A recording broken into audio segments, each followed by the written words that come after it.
I walked into my parents' house expecting a normal Sunday dinner, but what I found was a celebration I wasn't invited to. Balloons floated near the ceiling, champagne bottles lined the counter, and my entire family stood around my sister Courtney like she'd just won the lottery. My mother raised her glass and said the words that would shatter everything. "Sandy, you're 28 now. We've decided you're on your own financially. No more help." Everyone cheered. On the table sat a photograph of Courtney posing in front of her new condo, a giant red ribbon stretched across the entrance. My stomach dropped.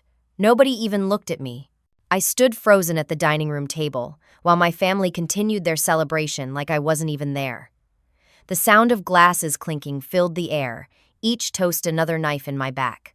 I tried to speak, to ask what was happening, why this announcement had to be made in front of everyone, but my mother held up her hand to silence me. My father cleared his throat and adjusted his glasses, the way he always did when he was about to deliver what he considered an important speech.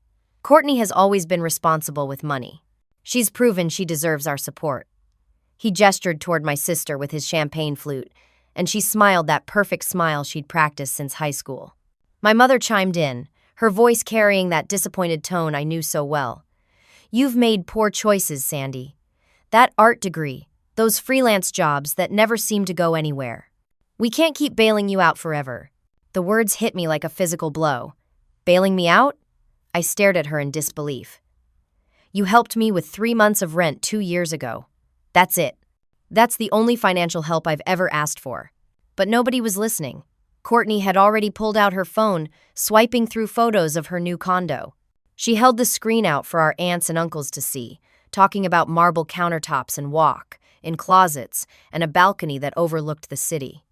Our grandmother leaned in, nodding approvingly at every detail. My Uncle Richard spoke up from across the table. "It's so refreshing to see a young person with a real career. Marketing, right, Courtney? That's a solid field with benefits and stability."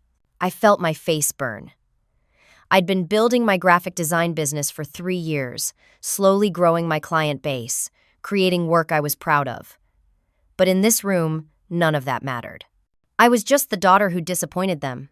I tried one more time to defend myself. "I have clients. I'm working on building a portfolio that could lead to bigger opportunities. I have a major presentation next month with a tech startup that could change everything." My father waved his hand dismissively. "When are you going to get a real job with benefits, Sandy? Health insurance? A retirement plan? You can't just drift through life hoping your little art projects will pay the bills." The phrase "little art projects" stung more than anything else he could have said. Years of work, late nights perfecting designs, learning software, networking, building relationships with clients, all reduced to a hobby in his eyes.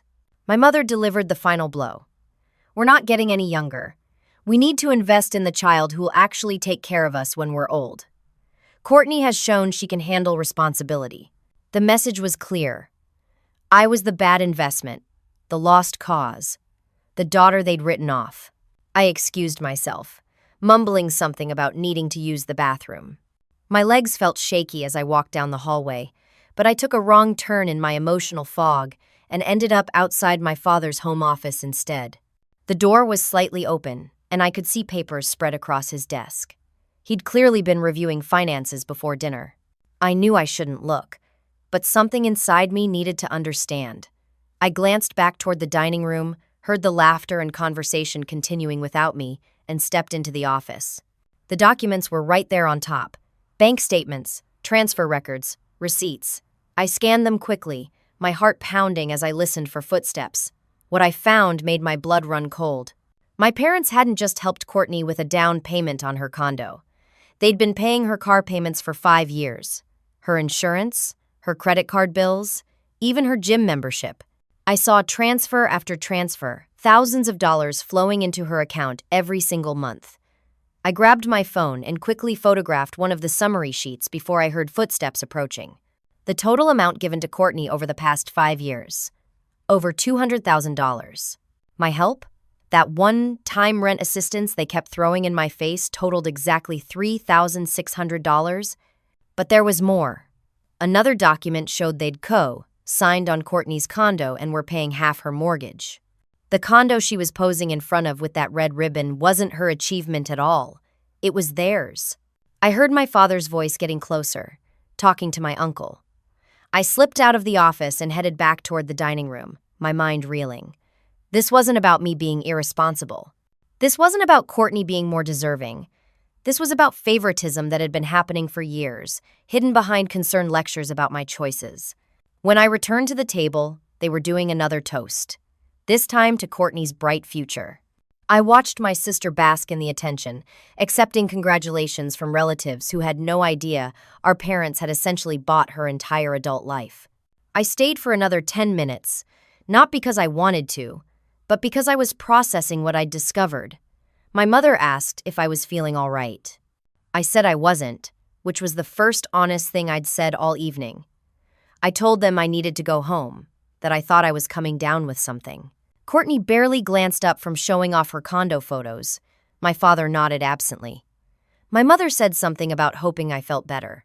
But there was no real concern there, no attempt to ask what was wrong beyond the physical. I walked out of that house knowing something fundamental had shifted. They hadn't just told me I was on my own. They'd shown me I'd always been on my own. I'd just been too hopeful, too desperate for their approval to see it. The next 3 weeks passed in a blur of work and silence. I threw myself into my projects, trying to forget that dinner, trying to ignore the group family texts celebrating Courtney's every condo decoration update. I focused on what mattered, my biggest opportunity yet. TechNest was a startup creating educational software for kids.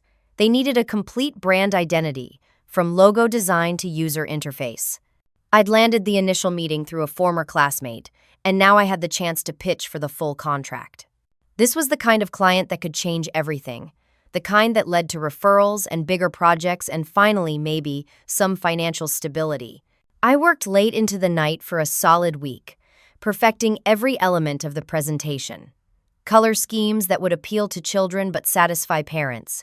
Typography that felt modern but trustworthy. A logo that could work across apps, websites, and physical materials. I'd never been more proud of a portfolio. Courtney texted me during the second week. "Mom wants you to apologize for leaving dinner early. You embarrassed them in front of the family." I stared at the message for a long time before deleting it without responding. What was the point? They'd made their position clear. But then, the morning of my TechNest presentation, my phone rang. Courtney's name lit up the screen. We rarely talked on the phone, so I answered with suspicion. "Hey, Sandy." Her voice sounded almost friendly. "I just wanted to wish you luck today. Mom mentioned you had some big meeting." I was so surprised by what seemed like genuine support that I softened slightly. Maybe, despite everything, there was still some sister bond there. "Thanks. Yeah, it's a tech startup. Educational software. Could be really good for my portfolio." "That's amazing. What's the company called?" I told her. TechNest. I even mentioned a few details about the project, about how excited I was, about how much this could mean for my business. She listened, asked questions, seemed genuinely interested. By the end of the call, I felt a tiny bit of warmth toward her again. Maybe she wasn't entirely lost to our parents' favoritism. The presentation itself went better than I could have imagined. The TechNest CEO loved everything. She walked through my designs on the conference room screen, nodding, smiling, pointing out details to her co-founders. "This is exactly the vibe we want. Professional but playful. You really understand our mission." They told me they'd make a decision by the end of the week. I left that office floating on air, already mentally planning how I'd use the income, catch up on bills, maybe finally fix my car's check engine light, start a small emergency fund so I'd never have to ask my parents for help again. Friday arrived. I checked my email obsessively, refreshing every few minutes. Finally, late in the afternoon, a message from TechNest appeared in my inbox. My hand shook slightly as I clicked it open. "Thank you for your presentation. After careful consideration, we've decided to go in a different direction. We wish you the best in your future endeavors." The generic rejection hit me like ice water. I sat back in my chair, staring at the screen, trying to understand. The meeting had gone so well, they'd loved the work. What had changed? I forced myself to respond professionally, thanking them for the opportunity and asking if they had any feedback that might help me improve for future pitches. I didn't expect a response, but I needed to maintain my reputation. 20 minutes later, an email appeared from the CEO's assistant, but something was wrong. The subject line read Sandy Morris concerns, and when I opened it, I realized immediately it hadn't been meant for me. The assistant had accidentally included me on an internal email chain. My stomach dropped as I read it. Hi, Jennifer. Following up on our decision. As discussed, we received concerning information from someone claiming to be a former client of Sandy Morris. They reported issues with plagiarism, missed deadlines, and unprofessional conduct. Given these red flags, the team agreed it was too risky to move forward. Better safe than sorry with our brand identity. I read it 3 times, each pass making me feel sicker. Someone had contacted TechNest. Someone had deliberately sabotaged me with lies. But who? I'd only told a handful of people about this opportunity. My hands moved automatically, digging through my email trash, looking for anything suspicious. And then I found it. 2 weeks ago, I'd emailed my TechNest portfolio to myself as a backup, a habit I'd developed after losing files in a computer crash years ago. But when I checked the email properties, I saw something that made my blood turn cold. The email had been automatically forwarded to an address I didn't recognize. I clicked through the technical details, following the digital trail. The forwarding had been set up on my account months ago, something I'd never authorized. My mind raced back to 2 years ago when Courtney and I had helped each other set up password recovery options on our email accounts. We'd had access to each other's accounts for that one day. I'd forgotten about it entirely, had never changed my passwords after. But Courtney clearly hadn't forgotten. I tried to call her immediately, straight to voicemail. I texted, "I know what you did." No response. My rent was due in 1 week. I checked my bank account. $2,300. Rent was $1,500. After utilities, car insurance, and groceries, I'd have almost nothing left. The TechNest contract would have given me a cushion, room to breathe, a chance to build something sustainable. Now I had nothing but the certainty that my own sister had destroyed it. I texted my parents. Need to talk urgently. No response for hours. I tried again. Courtney sabotaged my job opportunity. I have proof. My mother finally texted back after dinner time. Stop making excuses for your failures. Don't blame your sister for your problems. I sat in my tiny apartment, laptop open to my dwindling bank account, and felt more alone than I'd ever felt in my life. My family had abandoned me. Worse, they'd actively worked against me. And nobody believed me. Nobody cared. The next 4 weeks taught me what rock bottom actually felt like. Not the metaphorical kind people talk about casually, but the real, grinding kind where every single day presents a new impossible choice. By the end of the first week, I couldn't pay my full rent. I knocked on Mrs. Patterson's door with my checkbook and a knot in my stomach. She'd owned the building for 30 years, a woman in her 70s who still climbed the stairs to fix leaky faucets herself. I can pay $1,000 right now, I told her, hating how small my voice sounded. I'll have the rest in 2 weeks. I've never been late before. Mrs. Patterson's face showed more disappointment than anger. Sandy, you're a good tenant, but I have my own bills to pay. I'll give you this one chance, but if it happens again, I'll have to start the eviction process. I can't afford exceptions. I paid what I could and promised the rest soon, knowing I had no idea how I'd keep that promise.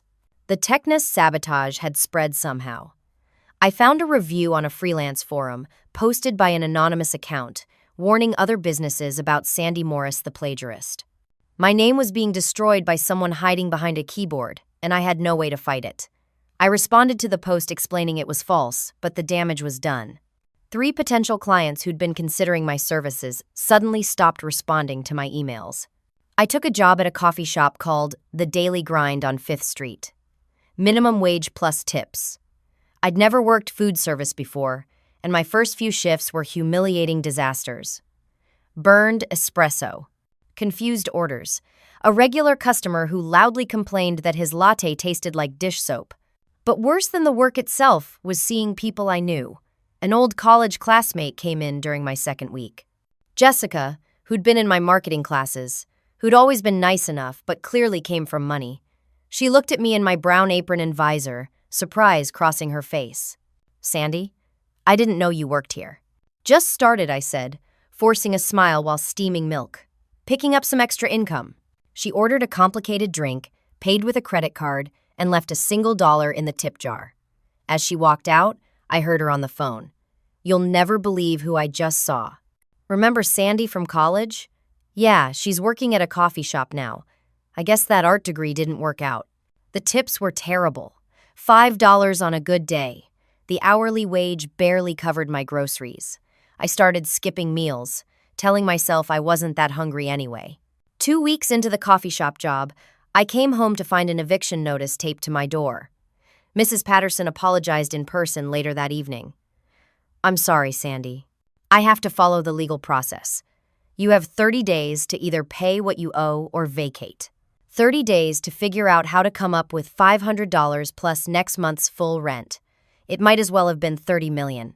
I checked Courtney's Instagram that night, knowing it would hurt but unable to stop myself. She'd posted a professional photo shoot at her condo. Multiple pictures of her in designer clothes I recognized from department stores I could no longer afford to walk into.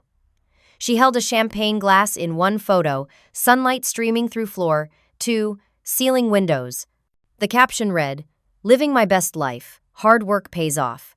#blessed, #self-made, #condo life."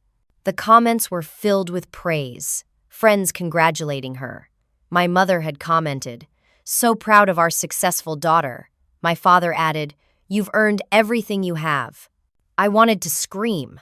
I wanted to comment the truth, expose the $200,000 they'd given her, show everyone the eviction notice on my door while she posed with champagne. But what would that accomplish? They'd call me bitter, jealous, a failure trying to tear down her successful sister.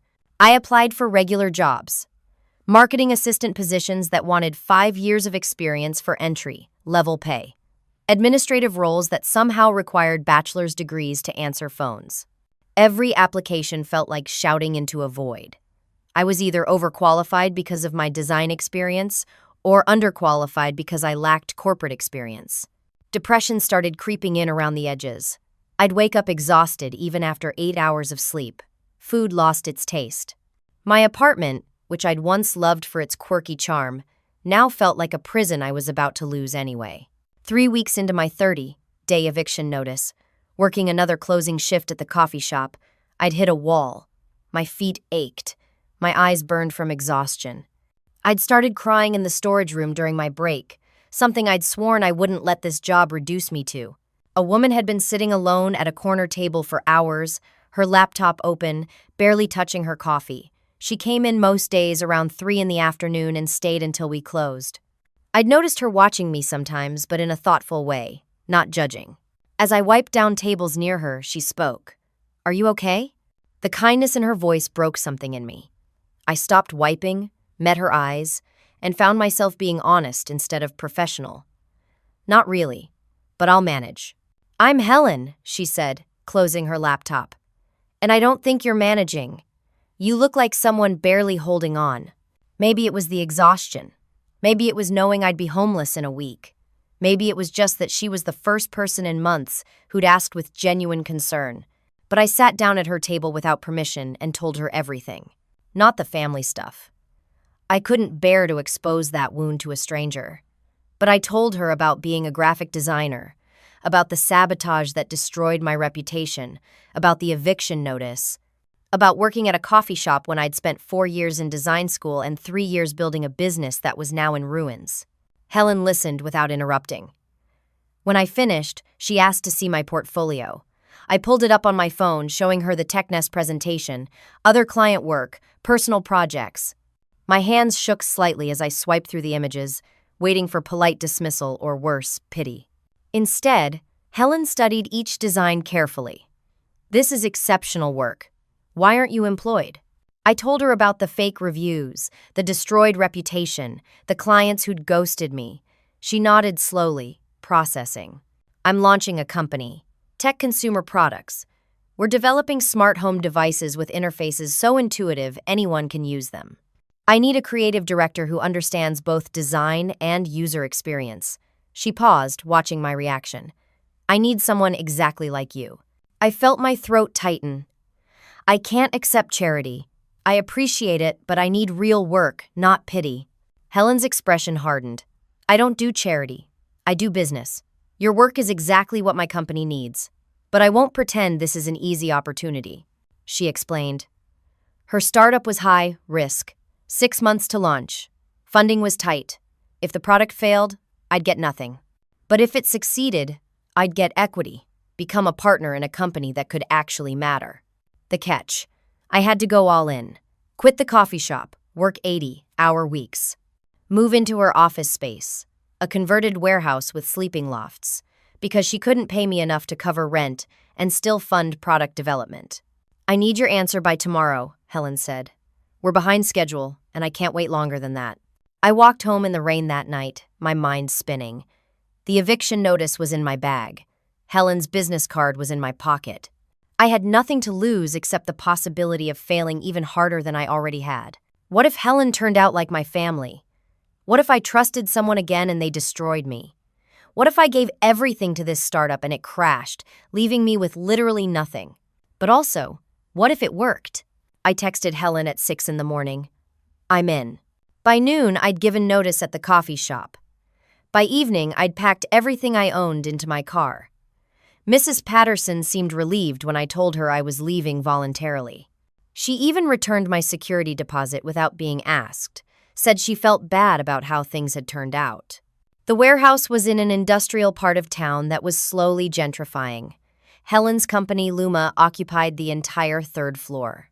Exposed brick walls, concrete floors, huge windows letting in natural light. One corner had been converted into sleeping lofts, small but private spaces with actual beds, not just cots. Helen introduced me to the team. 3 engineers, Marcus, who specialized in hardware integration and had already helped Helen before. Amy, a software developer who'd left a corporate job to join the startup. Trevor, who handled the back-end systems and apparently survived on energy drinks and pizza. The product manager was a woman named Diane, early 30s, who'd worked at 2 major tech companies before deciding she wanted to build something from the ground up. They were all brilliant, all dedicated, and all betting their careers on Helen's vision: smart home devices that didn't require technical knowledge to install or use.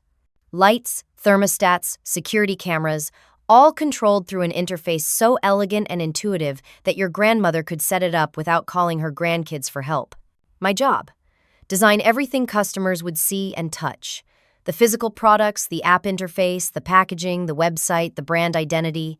Everything that would make someone choose Luma over the dozen other smart home companies already dominating the market. I worked 15-hour days, sometimes more. My desk became my world. I'd wake up in my loft at 6, work until midnight, fall asleep thinking about color gradients and user flow diagrams. But something strange happened during those first weeks. I was happier than I'd been in years. Helen trusted me completely. When I suggested a radical departure from typical tech aesthetics, using warm colors instead of the standard blue and gray, she didn't question it. When I proposed a circular design language that made all the products feel connected without being identical, she told me it was genius. The engineers got excited about my designs. Marcus said my interface mockups made him actually care about user experience for the first time. Amy kept finding ways to make my visual ideas technically possible, even when it seemed impossible. We ate together, ordered takeout at midnight together, celebrated tiny victories together. When Trevor finally solved a back-end problem he'd been stuck on for weeks, we all cheered like he'd won the lottery. When my logo design got approved, Helen bought champagne, the cheap kind we drank from coffee mugs. This felt like family, real family. Not the kind that measured love in dollars and favoritism, but the kind that showed up, worked hard, believed in each other. I stopped checking my phone for family texts. Nobody had reached out anyway. I stopped looking at social media entirely. I was too focused, too busy, too genuinely engaged in something meaningful. 2 months in, I created a user interface that made Amy actually gasp. It was simple, almost absurdly so. 3 buttons on the home screen, that was it. But those 3 buttons could control every device in your home, customized to what you actually used most. Helen called it our competitive advantage. Every other smart home system requires you to learn their logic. We're building a system that learns yours. By month 3, we were preparing for Tech Connect, a major industry conference in Silicon Valley. Hundreds of startups pitching to investors, trying to get funding to move from prototype to production. We had one shot to convince someone to believe in us. I designed the pitch deck, the product demo, the booth display. Every detail mattered. Every slide had to tell a story. Every color choice had to communicate trust and innovation simultaneously. 1 week before the conference, exhausted but excited, I made a mistake. I checked my old email account, the one I hadn't looked at in months.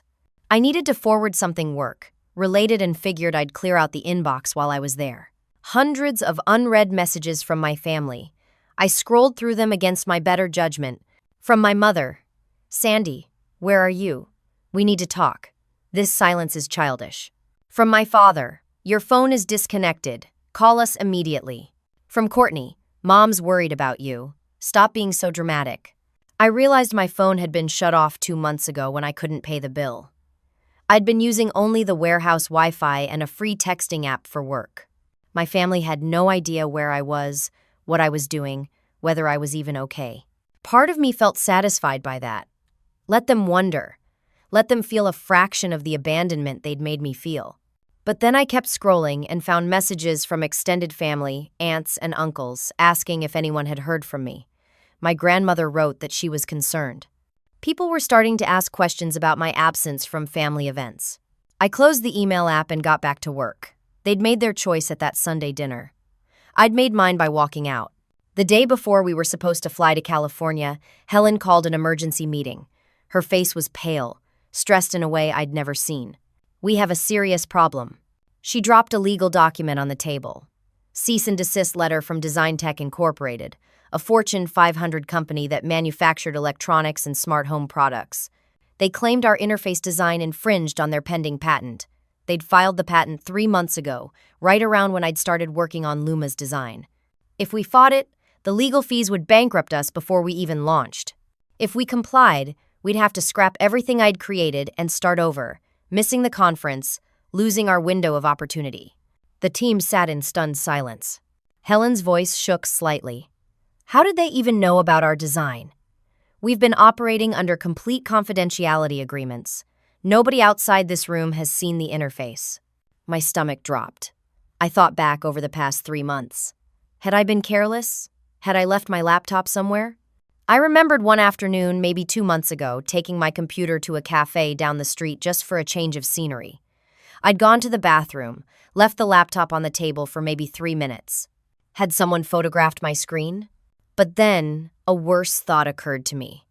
I grabbed my phone and opened that old email account again. Looked at the automatic cloud backups. My design files were all there, automatically saved to my email storage every time I worked on them. The same email Courtney had access to. I pulled up Design Tech's website, navigating to their staff directory. Searched the marketing department. There she was, Courtney's professional headshot, smiling in a blazer. Junior marketing associate at Design Tech Incorporated. She'd been working there for 4 months. Started right after she got the condo. I showed Helen the screen, explained about the email access, about Courtney sabotaging my TechNest opportunity. Helen's face went from confused to furious in seconds. "Your sister works for the company that's trying to destroy us?" She must have seen my designs in the cloud backup, showed them to her bosses. They filed the patent to block us. Marcus slammed his hand on the table. "That's corporate espionage. That's a federal crime." But proving it would take time we didn't have. The conference was tomorrow. Our entire future depended on the next 48 hours, and my sister had just destroyed everything. Again, Helen made the call. We were going to the conference anyway. We'd deal with the legal situation later, but this was our one shot at investors, and we couldn't waste it. The flight to Silicon Valley felt surreal. Helen and I sat together, both running on 3 hours of sleep and coffee. She worked on the pitch presentation, adjusting numbers and projections. I stared out the window, trying not to think about how I'd brought this disaster to her doorstep. "Stop," Helen said without looking up from her laptop. "I can hear you spiraling from here. This isn't your fault. My sister accessed my files. She gave them to her company. How is that not my fault?" "Because you trusted family. That's not a failure. That's being human." She closed her laptop and looked at me directly. "We're going to figure this out. We always do." The conference center was massive, 3 floors of startups displaying their innovations, investors walking through with clipboards and checkbooks, journalists looking for the next big story. Our booth was small, tucked in a corner, nothing fancy. Just our product prototypes, my designs displayed on monitors, and Helen's infectious enthusiasm. We had 3 investor meetings scheduled, 15 minutes each, make or break moments. The first investor was polite but cautious. He liked the design, loved the simplicity, but when Helen mentioned some patent complications we're resolving, his interest cooled immediately. The second meeting went the same way. Great concept, beautiful execution, but nobody wanted to invest in a legal nightmare. The third investor asked specific questions about the patent issue. When did Design Tech file? What specifically were they claiming? Helen answered honestly, and I watched our last chance slip away. I can't put money into something that might get shut down by a Fortune 500 legal team. I'm sorry. If you resolve the patent situation, call me. Helen and I walked away from that booth knowing we'd failed. Months of work, the whole team's hopes, my designs that I'd poured everything into, all meaningless because of my sister's betrayal. We wandered through the conference floor, not ready to go back to our hotel and admit defeat. And then I saw it. Design Tech's booth. Massive, probably cost more than our entire operating budget. Sleek displays, product demonstrations, company representatives in matching polo shirts. One of them was Courtney. She stood near a display table, handing out brochures, smiling at potential customers. Our eyes met across the crowded floor. I watched shock register on her face, then fear, then something like defiance.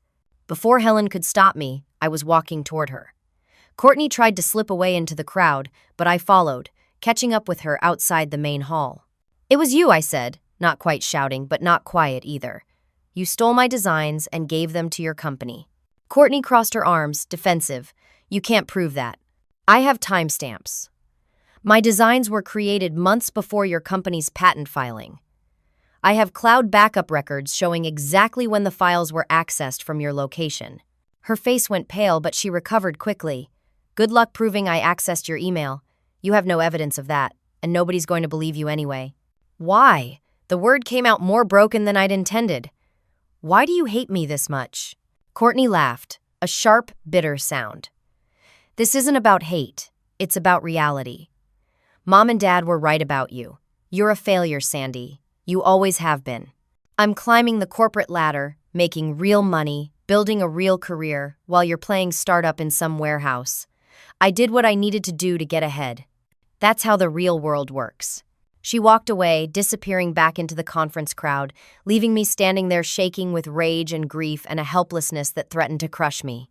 I found Helen back at our booth, packing up early. She took one look at my face and knew something had happened. I told her everything. The confrontation, Courtney's admission, the complete lack of remorse. Helen went quiet for a long moment, thinking. Then she pulled out her phone. "We need evidence. Real, legal evidence that will hold up in court." "How?" "I don't have proof she accessed my email." "No, but we can prove when your files were accessed and from where. We can prove they were sent directly to Design Tech's servers. She was already texting someone. I have a friend, Marcus from back in the warehouse. He owes me a favor. Cybersecurity expert. If anyone can dig up the digital trail, he can." That night in the hotel room, Helen's friend joined us on a video call. Marcus walked us through the process, remotely accessing my email account with my permission, pulling up server logs and metadata that I didn't even know existed. It took 2 hours of searching, but he found it. My design files had been accessed from an IP address in Los Angeles 3 months ago. The IP address belonged to Courtney's condo building. At 11 p.m. on a Tuesday night, someone logged into my email, downloaded every single design file, and immediately uploaded them to a server registered to Design Tech Incorporated. The entire sequence took less than 10 minutes. "This is your smoking gun," Marcus said through the screen. "Whoever accessed these files from that location directly sent them to Design Tech's internal network. That's not coincidence. That's deliberate corporate espionage."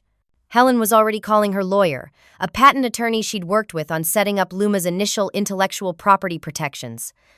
The lawyer reviewed the evidence over email, then called back within an hour. "This is serious. Design Tech could face massive penalties if this goes public, but you need to understand what you're up against. They're a Fortune 500 company with unlimited legal resources. Taking them on will be expensive and risky. Helen cut her off. What if we don't take them on directly? What if we use this as leverage? The lawyer paused. You threaten to expose them unless they drop the cease and desist and compensate you for damages? Exactly. That could work. Companies this size hate public scandals, but you'll need to be willing to walk away from a settlement if they try to lowball you. Helen looked at me. This means your sister will probably be fired. She might face criminal charges. Are you prepared for that? I thought about Courtney's face at the conference, the contempt in her voice, the years of watching her get everything while I got nothing, the sabotage, twice now, that had nearly destroyed my life. I thought about my parents at that Sunday dinner, toasting her success while cutting me loose, the $200,000 they'd given her while lecturing me about responsibility. They'd made their choice. She'd made hers. Now I was making mine. Do it. The lawyer drafted a legal demand that night. Sent it to Design Tech's general counsel first thing the next morning. They had 48 hours to respond. Either drop the patent claim, pay $500,000 in damages, and issue a public statement acknowledging their error, or we'd release the evidence to the tech press and file a federal complaint for corporate espionage. Helen and I flew home that night, exhausted, uncertain, but no longer powerless.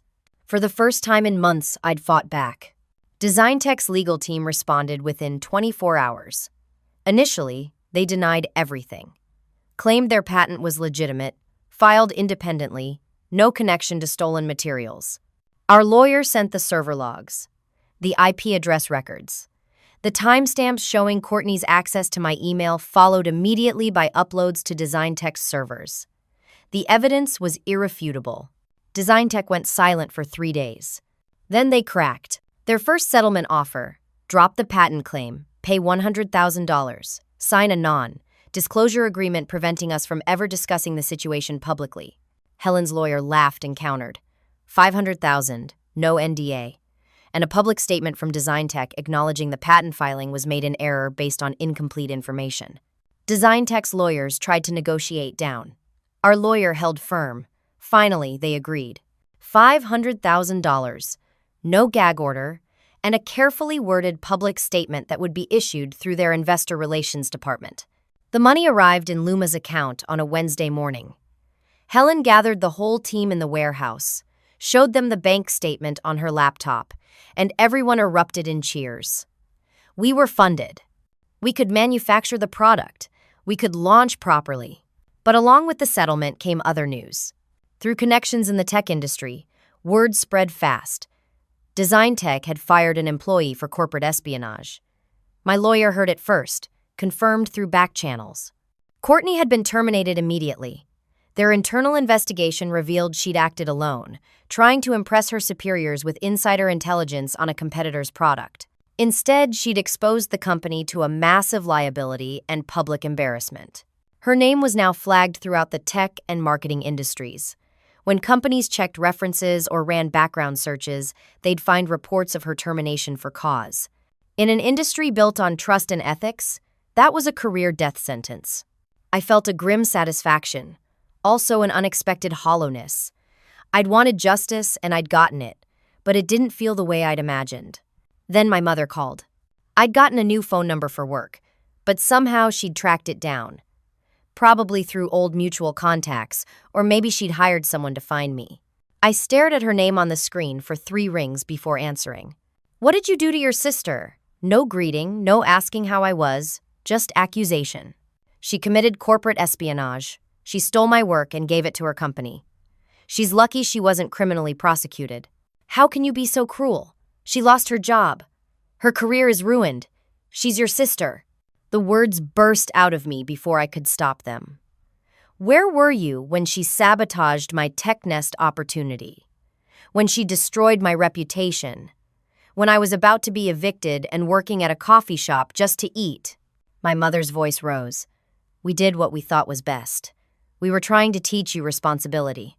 By giving Courtney $200,000 while I struggled to pay $900 in rent? Silence on the other end. I saw the bank statements, Mom. I know about the car payments, the credit cards, the condo mortgage. I know everything.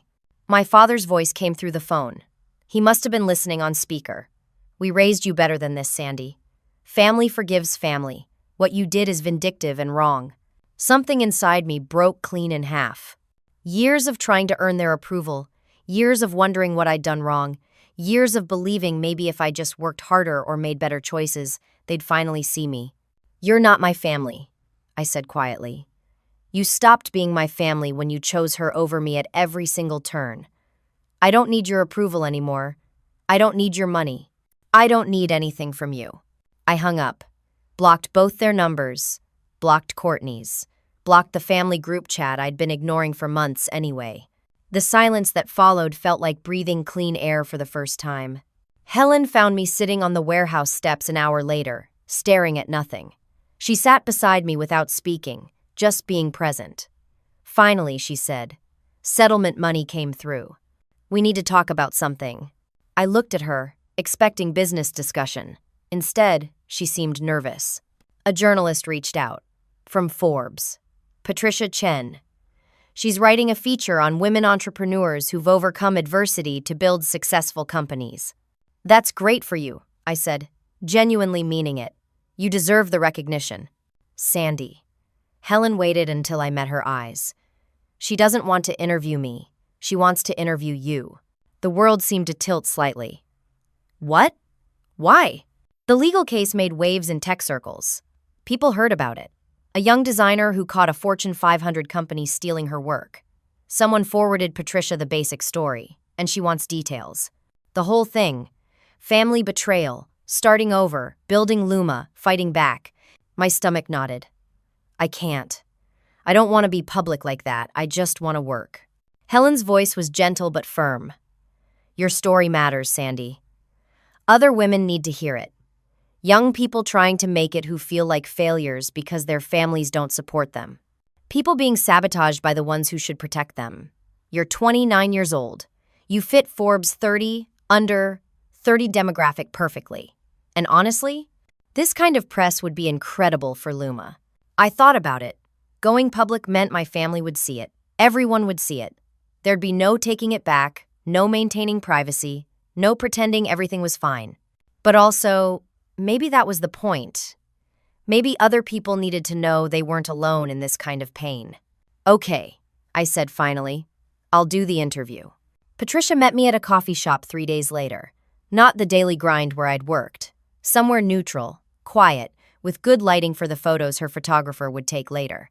She was in her early 40s, sharp eyes, recording device on the table between us. She asked permission to record. I agreed. For 3 hours, I told her everything. The Sunday dinner announcement, discovering the financial disparity. Courtney's sabotage of TechNest, working at the coffee shop, meeting Helen, the patent case. All of it. Patricia asked good questions, dug deeper when something seemed important, let me cry when talking about the hardest parts. Her face showed genuine emotion, not just professional interest. At the end, she turned off the recorder and said, "This is powerful. This is exactly what Forbes needs to publish. Women need to know they can fight back and win. They need to know that family betrayal doesn't define them." The article was scheduled to publish in 2 weeks. Patricia warned me it would be big. Forbes had a massive platform. My life would change. I told her I was ready, but I wasn't sure I believed myself. Those 2 weeks felt eternal. Helen and I focused on preparing Luma's official launch, which we'd timed to coincide with the article. Manufacturing was underway. Orders were opening. Product reviews were scheduled with tech blogs. Everything was coming together. I didn't tell my family about the Forbes article. Hadn't spoken to them since that final phone call. Courtney had tried texting from a new number. We need to talk about what happened. I'd blocked it without responding. The night before publication, I couldn't sleep. Helen texted me at 2 a.m. You ready? I texted back, no. But I'm doing it anyway. She sent back a simple, that's courage. At 6 a.m. Pacific time, Forbes published the article online. My phone exploded. The Forbes article's headline spread across my phone screen. How one designer turned family betrayal into a $500,000 win. Below it, the subheading read, Sandy's story proves that sometimes the best revenge is massive success. I sat on my bed in the warehouse loft, watching notifications flood in faster than I could read them. The article was detailed, honest, pulling no punches. Patricia had captured everything: the Sunday dinner, the financial disparity, the sabotage, the coffee shop job, the patent case. She'd included photos of me at the Luma workspace, my designs displayed on screens behind me, Helen's quote about my talent being the foundation of the company's competitive advantage. Within an hour, the article was trending on Forbes' website. Within 2 hours, tech blogs had picked it up. Within 3 hours, it was spreading across social media platforms. The comment section overwhelmed me. Hundreds of people sharing their own stories of family betrayal, of being the black sheep, of fighting their way out of impossible situations. Messages poured into my personal accounts from women thanking me, saying my story gave them courage to leave toxic family dynamics. One message made me cry. I'm 19 and my parents just told me they won't help pay for college because they're saving for my brother's graduate school. I was about to give up. Your story showed me I can make it on my own. Thank you for being brave enough to share this. But I couldn't avoid the elephant in the room forever. I opened the family group chat I'd blocked weeks ago just to see. It had exploded. My aunt had shared the Forbes link. Is this our Sandy? My mother's response, immediate and defensive. This article is full of lies and exaggerations. She's making us look like terrible parents. My father, I can't believe she aired our private family business to the entire world. This is humiliating. My Uncle Richard, wait, you really cut her off financially while paying for Courtney's condo? My grandmother, who rarely commented, I always wondered about the different treatment between the girls. Cousins were chiming in, asking questions, demanding answers. Some defended my parents. Others were clearly on my side. The family was fracturing in real time, arguments escalating with each message. Then Courtney posted, Sandy destroyed my career out of spite. She's vindictive and cruel. This article makes her sound like a victim when she's the one who hurt me. My Aunt Linda, who'd always been perceptive, responded, Courtney, you committed corporate espionage. You stole your sister's work. That's a federal crime. How is Sandy the villain here? The chat devolved into chaos. I read through it all, feeling a strange mix of vindication and sadness. Years of family dynamics were being exposed, debated, dissected by people who'd enabled the favoritism or ignored it, or never quite understood how deep it ran. I closed the app, blocked the family chat permanently this time. Their arguments weren't my problem anymore. Luma's orders tripled in the next 24 hours. People wanted to support the company, wanted to be part of the story. Investors who'd turned us down at the conference were calling back, suddenly interested now that we had funding and press coverage. Helen made me a full partner that week, formalizing what had always been true. Equal equity split, equal say in company decisions. My name on all the legal documents next to hers. Major tech companies reached out with job offers, six-figure salaries, full benefits, signing bonuses. I declined every single one. I'd helped build Luma from nothing. I wasn't leaving for someone else's success. Speaking invitations flooded in. Women in tech conferences, design symposiums, entrepreneurship panels at universities. I accepted a few, terrified of public speaking, but knowing my story could help someone else. The first panel I spoke on was at a state university 3 hours away. I stood in front of 200 students and told them what I'd learned, that failure isn't permanent, that family rejection doesn't define your worth, that sometimes the people who doubt you the most are the ones who know you the least. A young woman approached me afterward, crying. She thanked me for showing her that leaving a toxic family situation didn't make her a bad person. That success without their blessing was still success. That moment made everything worth it. The exposure, the vulnerability, the risk of going public. If my pain could spare even one person some suffering, it mattered. 3 months after the Forbes article published, Luma officially launched. Our product sold out the first production run in 4 days. Tech reviewers praised the interface design, calling it revolutionary in its simplicity. We were profitable within 6 weeks. Helen and I celebrated by ordering pizza and eating it on the warehouse floor, too exhausted to do anything fancy. My net worth on paper had crossed $1 million from the equity value. It felt surreal, impossible, like something happening to someone else. I moved into a real apartment, small, just a one-bedroom, but beautiful. High ceilings, natural light, a tiny balcony overlooking the neighborhood. I decorated it myself, chose every piece of furniture, filled it with my own art and photographs of the Luma team. It felt like home in a way my parents' house never had. A letter arrived one afternoon, physical mail forwarded from my old address, my mother's handwriting on the envelope. I almost threw it away unopened, but curiosity won. 6 pages, handwritten. It started with excuses and defensiveness, the same justifications I'd heard before. But by page 3, something shifted. She admitted they'd favored Courtney. Admitted it wasn't about responsibility or maturity. Courtney had been easier to understand, had followed the path they'd expected, had made them feel successful as parents. I'd been different. Creative, independent, unpredictable. I'd made them uncomfortable because they couldn't control or comprehend my choices. She wrote, "I see now that we failed you. We failed to support who you actually were instead of who we wanted you to be. I don't expect forgiveness. I don't deserve it.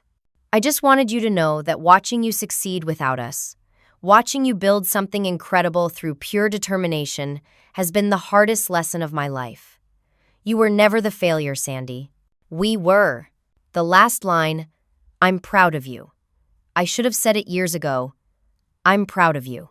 I read the letter 3 times, folded it carefully, put it in a drawer. I didn't respond.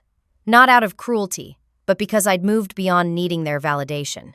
The anger had faded into something like indifference. They were just people who'd made mistakes, who'd hurt me, who were now living with the consequences of their choices. Maybe someday I'd be ready to forgive them. Maybe not. Either way, I'd be okay. Helen and I were planning Luma's next product line. The company was growing faster than we'd anticipated. We'd hired 4 more people, moved to a bigger space, established real partnerships with manufacturers and distributors.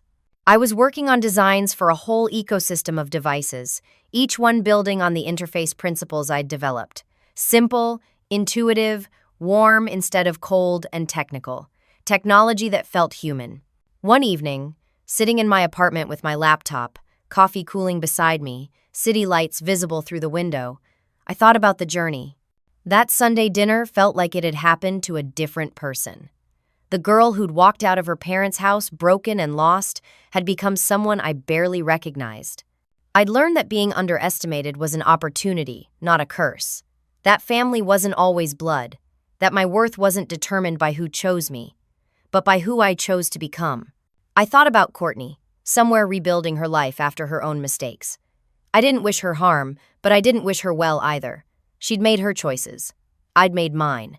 My phone buzzed. "Helen, board meeting tomorrow at 9. We're discussing expansion plans. Your designs are literally guiding our entire growth strategy. Can you believe where we are?" I smiled, typing back. I always believed. That's the difference. I closed my laptop and looked around my apartment. Every piece of furniture I'd bought with my own money. Every decoration chosen by me for me. Every achievement earned through my own work, talent, and refusal to give up. No red ribbon on a condo bought with parents' money. No success built on favoritism and handouts. Just me, my designs, my resilience, my team. And that was worth more than any amount of family approval could ever be. I'd been told I was on my own, and I'd discovered I was never truly alone. I had Helen, who'd taken a chance on me when I had nothing. I had the Luma team, who'd become my chosen family. I had the women who'd reached out after reading my story, who'd shared their own struggles and victories. Most importantly, I had myself. The part of me that refused to stay down, that kept creating even when everything fell apart, that chose to build something meaningful instead of drowning in bitterness. Being cut off was supposed to break me. Instead, it freed me. I stood at my window, looking out at the city I'd rebuilt my life in, and whispered to my reflection, "Thank you for cutting me loose. I finally learned to fly." The best revenge isn't anger or retaliation. The best revenge is becoming so fulfilled that revenge no longer matters. The best revenge is living so well that those who doubted you become irrelevant to your happiness. I was on my own, just like they'd said, and I'd never been stronger. Sometimes the family that rejects you does you the biggest favor of all. They force you to discover that you were enough all along. You just needed to believe it yourself. Now I want to hear from you. Have you ever faced a situation where your family doubted you or favored someone else? How did you overcome it? What would you have done in my position? Drop your thoughts in the comments below. Your story might help someone else who's struggling right now. If this story resonated with you, hit that like button and subscribe to hear more stories about overcoming adversity and finding strength you didn't know you had. Share this with someone who needs to hear that they can make it on their own. That family rejection isn't the end of their story, it's just the beginning of a different, better chapter. Thank you for listening to my journey. I hope it reminded you that your worth isn't determined by who chooses you. It's determined by the choices you make when everything seems impossible. Keep fighting. Keep creating. Keep believing in yourself even when nobody else does. You've got this, and you're not alone.